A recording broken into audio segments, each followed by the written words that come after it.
for whatever reason, our judge decided that this was not frivolous, even though it's clearly fucking frivolous. You can't even articulate a fact that I claim about Montagraph that can be falsified. They're all obviously opinions. They're opinions about things that cannot be proven true or false. They're opinions that are derived from 10 years of opinion and evidence based on all of this stuff. And for the judge to ignore all of that is frustrating. But hey, judges are people. They do what they do. So that being said, hopefully, we'll get it cleared up in the appeals. But it's got to be getting to the point where the attorney's fees are reaching what the settlement would be. There's no settlement offer, for one, but two, we're well beyond any reasonable settlement. Offer him $1? No. No, see, this is a problem. Settlement or no settlement, I believe in free speech. There are things that you're like, oh, this and that. No, I believe in free speech. And even if Monty said, just apologize to me and give me $1 or whatever, I feel like that would probably set a terrible precedent for someone to leverage the legal system against someone else in the same position.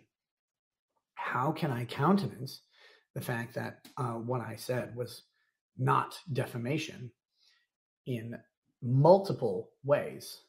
Multiple ways being, one, it's not defamatory under law. The statements are not defamatory. They're not legally actionable.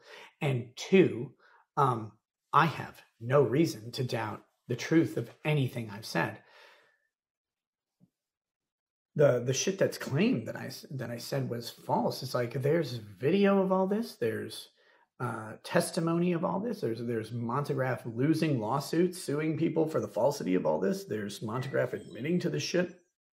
How on earth would this be considered false? Or more importantly, since Montagraph and I are both public figures, according to the judge, how would I have knowledge of the falsity or reckless disregard for the truth?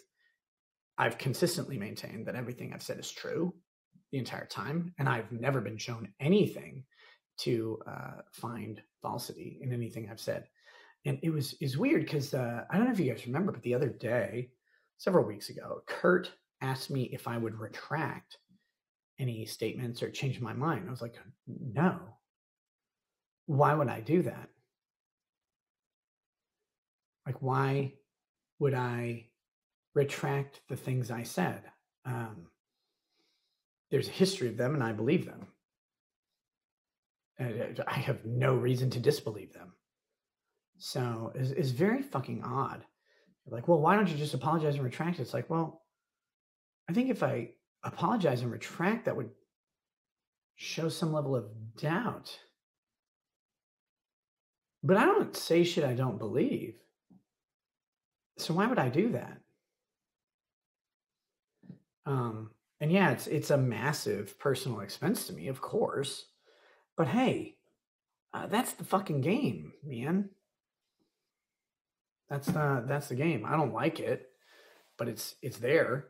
I can't change my opinions, change my principles. No, I actually have them, and I actually believe them. I always have. I don't know why that's a surprise to anybody. And anybody who wants me to compromise on those principles and those beliefs is a fucking faggot, and they can fist themselves to death. I won't.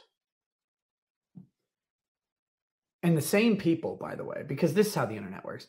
The people who are like, oh, why doesn't Nick just compromise his principles and say X, Y, and Z, would fucking excoriate me if I did. No way. I will never give anybody the satisfaction. So I'll fight it. It'll cost more than I'll ever make back by a fucking mile.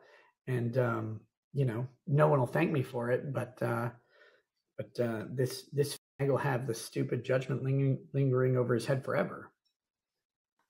This may be a principled stand for free speech, but please remember that I'm fighting a fucking retard.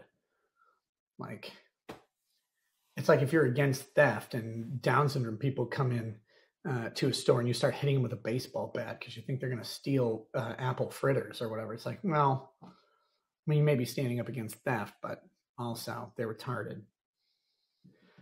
It's annoying. It's a nuisance. And if I capitulate on it, there will be endless lawsuits to follow. So I won't. And as I said from the beginning, and I said in the reluctantly established GoFundMe, was if no one gives me a fucking dollar, I will fight this from my personal finances. I've been absolutely blessed by the internet. So to suggest that I am not able to or willing to on my own, pay the quote unquote dues is ludicrous. I've never held otherwise, and I've never suggested that I needed some funding goal or some sort of incentive to fight, or otherwise I just have to give up, or I just wouldn't be able to do it. No, I'll do it because the internet has given me everything. So how can I demand something else? So weird.